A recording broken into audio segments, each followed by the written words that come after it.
Student of the way, imagine standing in the center of chaos, blades drawn, storms rising, the world shaking around you, and yet your spirit remains unmoved, not frozen, not numb, simply unshakable. This is not fantasy. This is the discipline of the ancient warrior. This is the path of the Stoic and the Shaolin monk. A true warrior does not wait for peace. He creates it within himself. Seneca once said, "It is the power of the mind to be unconquerable." But the old masters knew this truth long before his words were carved into history. They understood that every human walks through invisible battlefields: the mind, the heart, the home, the world. And so they trained not only the body, but the inner fortress. In the Student of the Way Dojo, we teach the same principle. Life is not a gentle river. It is rapids, hidden rocks, sudden drops, and storms that arrive without warning. You cannot calm the river, but you can build a stronger boat. You can forge a mind that does not break when the ground shifts beneath your feet. The ancient masters prepared for this through daily discipline, small intentional actions that sharpened intuition, strengthened character, and carved resilience into the soul. They trained to remain calm when chaos erupted, to move with purpose through crowded danger, to make swift decisions under pressure, to breathe when others panicked, to stand firm when others collapsed. This is not philosophy for temples and scrolls. This is real-world preparedness. This is the training that keeps a warrior alive. Trouble finds every person, sometimes like a sudden strike, sometimes like a slow shadow creeping across the floor. But it always comes. A warrior does not hide from this truth. He prepares for it. Our aim in this lesson is simple: to help you build the inner fortitude to stand tall when adversity arrives, to forge a mind that does not crumble, to shape a spirit that does not retreat. Student of the Way, before a warrior can command his mind, he must first command the vessel that carries it. The body is your first dojo, your first weapon, your first line of defense against the chaos of the world. It carries you through long nights, harsh mornings, victories, and defeats. Neglect it, and it will betray you when you need it most. Honor it, and it will serve you with quiet loyalty for decades. There is no replacement, no second model, no spare parts for the spirit's container. This body is the only vessel you will ever walk the way with. So the first exercise is simple, ancient, and unavoidable. Prioritize movement. The old masters knew this truth. When the body moves, the mind clears. A strong pulse sharpens awareness. A steady breath cuts through mental fog. A disciplined workout becomes a form of meditation, a rhythm that aligns the spirit. Days without movement feel heavy, sluggish, clouded.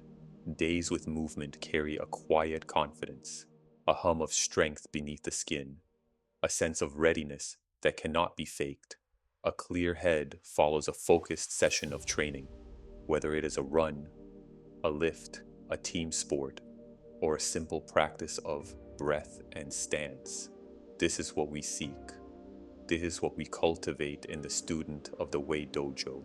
But strength is not built through exertion alone.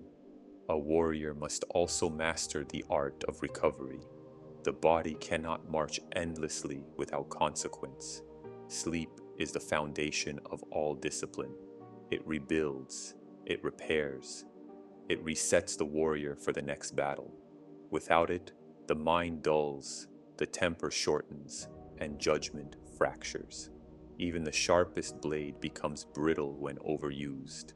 And beyond sleep, avoid the poisons that steal tomorrow's strength, hangovers that rob clarity, all-nighters that drain the spirit, habits that weaken rather than fortify. These are not harmless indulgences. They are attacks on your future self. Give your body the time it needs to recover, to consolidate strength, to prepare for the next effort. Rest is not laziness. Rest is strategy. So hear this clearly, student of the way. If you are not training your body, if you are not honoring your sleep, if you are not protecting your energy, then this is the first battlefield you must reclaim. Student of the way, our second exercise turns inward into the realm where every victory begins and every defeat is born. The mind, the body, once disciplined, becomes predictable. You learn its limits, its strengths, its rhythms. You feed it well, train it, rest it, and it responds with loyalty. But the mind is a deeper battlefield. It must be charted like an unknown continent. Its currents must be understood. Its storms must be recognized before they break. Its strengths must be uncovered and sharpened. Every warrior has natural gifts, a steady hand in chaos, a sharp eye for detail, a calm voice when others tremble, a patient ear that hears what others miss. These are not small things. These are weapons. Know what you do well. Lean into it with force. If you build, then build with precision.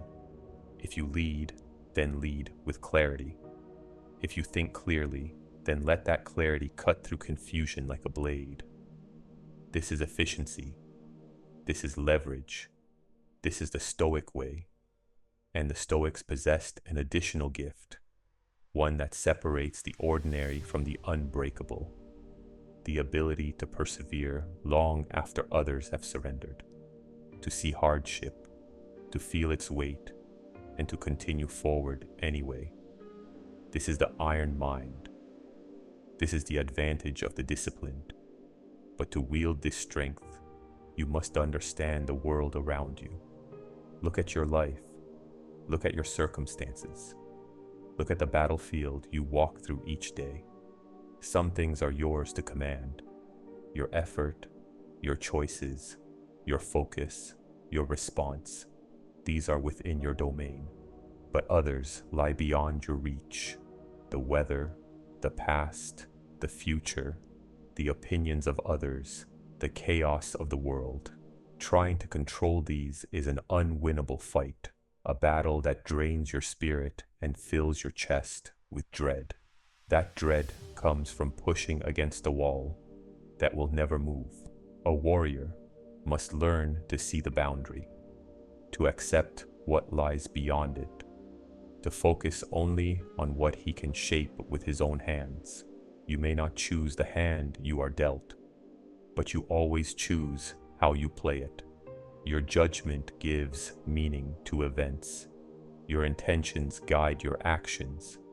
Your responses become your shield against the storms of life. These are not small things. These are the levers of your existence. No one can take them from you. They are yours, always. Use them with precision. Use them with force. Use them like the Stoics used their greatest weapon, the will. When directed with discipline, it is unstoppable. Our third exercise is to think, not casually, not in passing, but to think like a warrior sharpening a blade. To do this, you must use the mind as a sword, cutting through the weeds of distraction and noise. This is not easy work. This is discipline. First, you clear the clutter. Let go of the small worries, the petty irritations, the endless list of minor tasks clawing at your attention. Step back and see the full terrain of your life. Every peak you've climbed, every valley you've crawled through, every battlefield you've survived. From this higher vantage point, search for the single clear line that runs through it all. Your trajectory, your purpose, the direction your spirit is truly trying to move. Before you take your next step, you must understand the design of the path beneath your feet. Marcus Aurelius said, "Caretake this moment. Immerse yourself in its particulars. Respond to this person, this challenge, this request. Quit evasiveness." We return to this wisdom because most of the time, our attention is scattered. We are either distracted or buried in minutiae, putting out small fires, solving immediate problems, reacting instead of directing. There is a place for this, but if you live only in the immediate, you lose sight of the horizon. A warrior must create a mental sanctuary, a quiet inner dojo where bigger thoughts can breathe, where strategy can form, where the long game can be seen clearly. Not just the next wave, but the direction of the entire ship. Before any serious mental work begins, you prepare the ground. Your mind is an instrument. It must be tuned. Sleep deeply. Train the body to clear the stale air and sharpen the senses. Fuel yourself with intention. These simple acts are not optional. They are the bedrock of clear thinking. They create the stillness in which profound contemplation can finally occur. With your body ready and your mind steady, turn toward the larger battles in your life. What are the big problems that loom over you? Do not flinch. Do not look away. Sit with them, calmly, deliberately, perhaps in quiet meditation, perhaps in still reflection. Allow understanding to rise. Allow the shape of the obstacle to reveal itself. This is where strategy is born. This is where the path forward begins to glow faintly in the dark. Then, with clarity as your blade, you begin to dismantle these problems piece by piece. You start with the grand vision, but in the end, victory always comes down to the details. Student of the Way. Our fourth exercise is one the ancient Stoics and warrior monks practiced daily.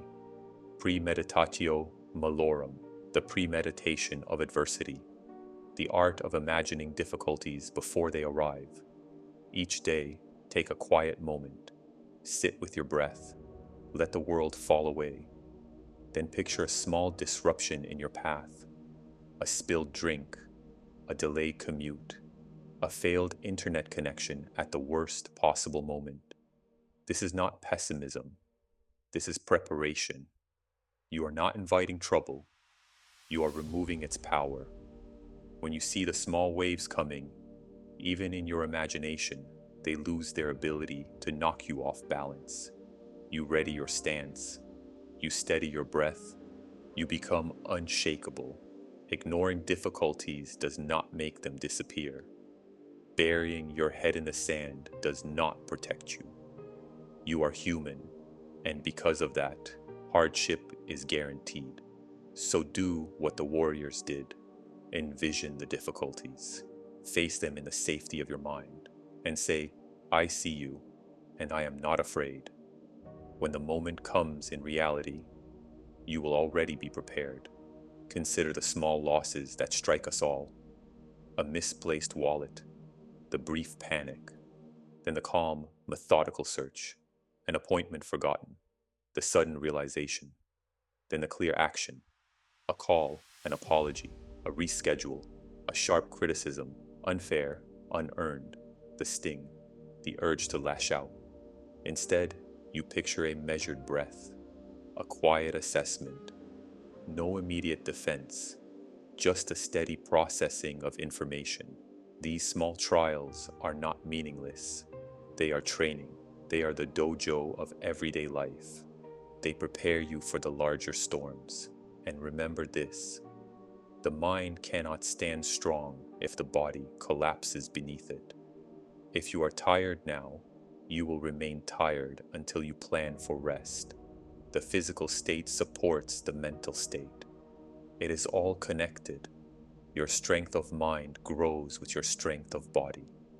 When you see problems before they arise, when you anticipate the friction of life, you gain an advantage that most people never develop. You become the one who is ready. You become the one who is steady. You become the one who cannot be surprised. This is how a warrior walks through the world.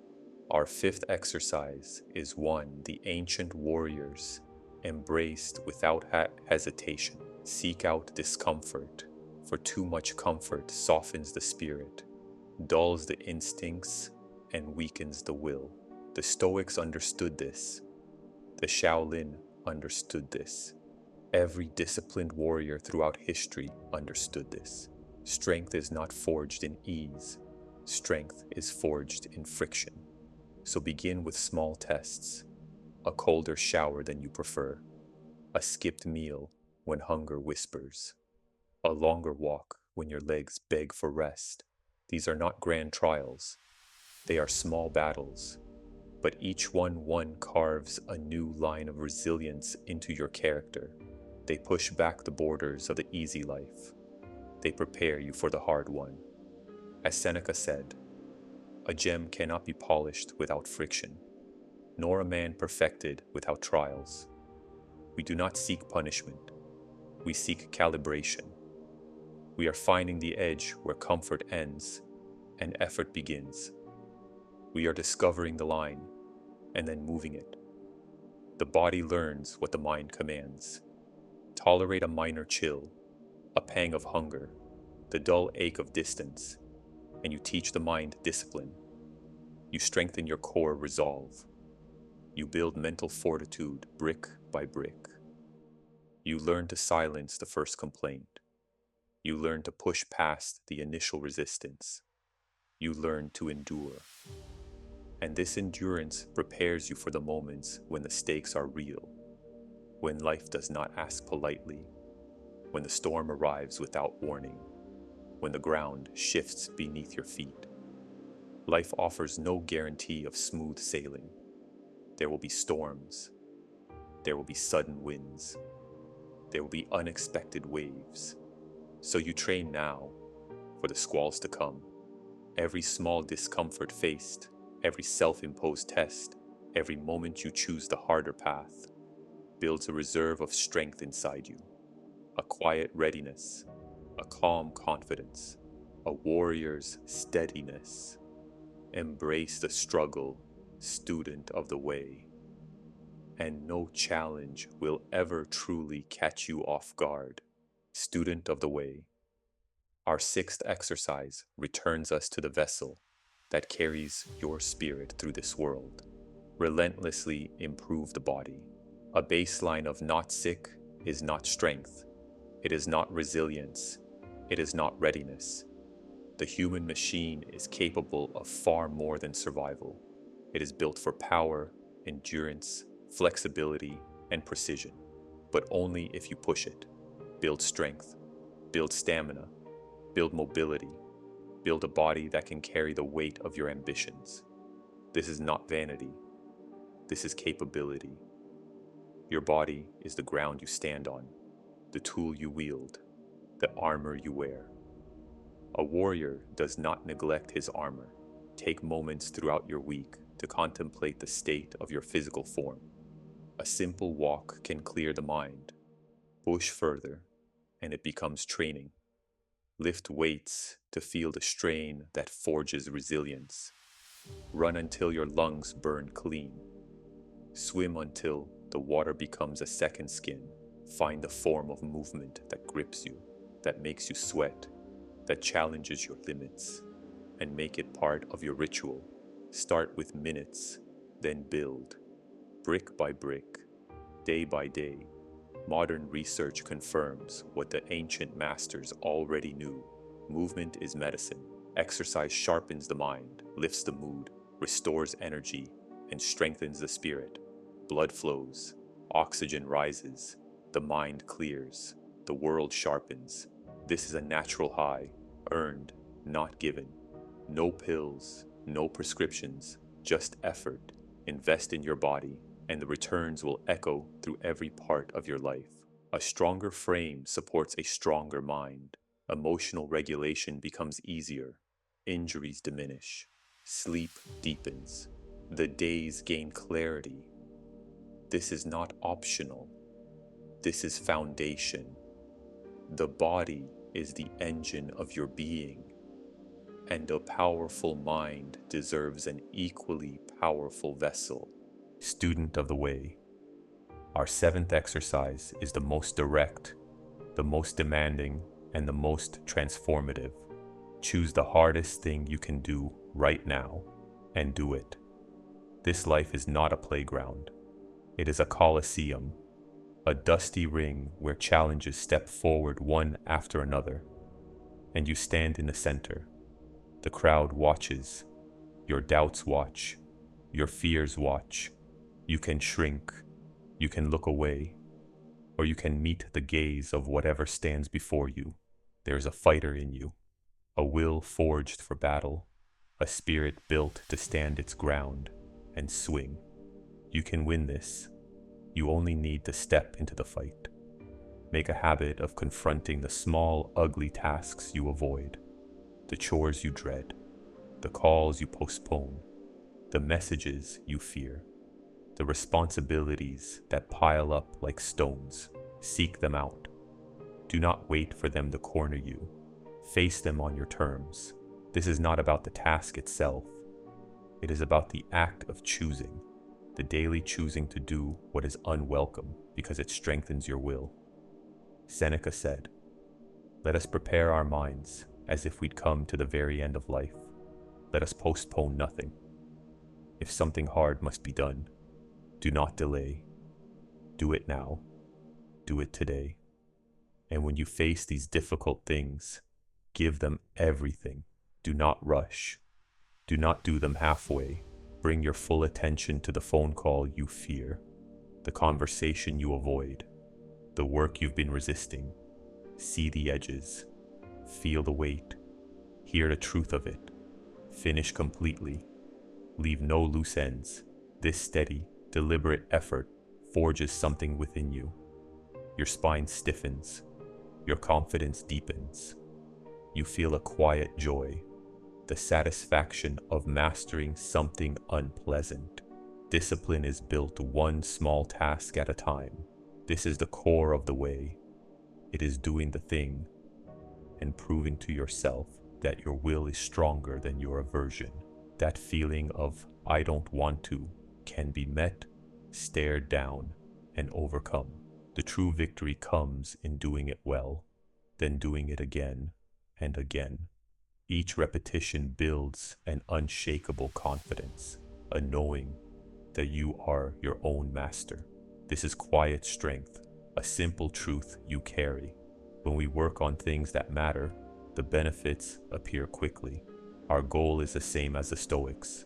We cannot control outcomes, but we can cultivate an unconquerable mind and an invincible will. Strength is not built by lifting a heavy stone once. It is built by lifting it again and again, adding weight, refining form. These exercises are the same. Consistent repetitions for the spirit. Each challenge faced, each moment of restraint, each deliberate choice to focus on what lies within your grasp hardens the core. You are building a fortress, a place where the mind resides, impervious to the shifting winds outside. Life throws stones, some small, some boulders. An unshakable mind stands firm, not because it ignores the impact, but because its foundation runs deep. It acknowledges the storm without becoming the storm. This is quiet resolve, a steady hand at the helm, a warrior navigating rough waters with clarity as his compass. This is a strength that holds, no matter the pressure. In moments of intense pleasure or deep discomfort, remind yourself, you are improving daily, and all difficulties are temporary. The peak of joy, the depth of sorrow, both are fleeting. Do not cling to one. Do not be consumed by the other. See them as stages in your progress. Recognize the sensation. Acknowledge its power, then let it pass through you without taking root. Resilience grows not only in hardship, but in understanding the impermanence of all things. Each experience sharpens your perspective, steels your resolve, and prepares you for whatever comes next. Every day offers a new opportunity to strengthen your inner fortress. The battle is constant, and the enemy is often within: doubt, fear, complacency. Each morning is a chance to fortify your spirit, to practice discipline in small acts, to refine your focus, to stand a little taller against the current. There is no finish line for growth, only continuous effort and vigilance. You train not for a single fight, but for the ongoing campaign of existence. The war for self-mastery never ends. Stay sharp, stay disciplined, stay invincible. If this lesson helped you forge an unbreakable spirit, share which exercise resonated most with you. Your words may be the spark another warrior needs. And remember to subscribe for more training in the way. More lessons in discipline, clarity, and the warrior's mind. Marcus Aurelius said, "You have power over your mind, not outside events. Realize this, and you will find strength. Master yourself within, and no external challenge can conquer you. Begin now, student of the way. Become the unconquerable force you were meant to be. Stay dangerous, student of the way."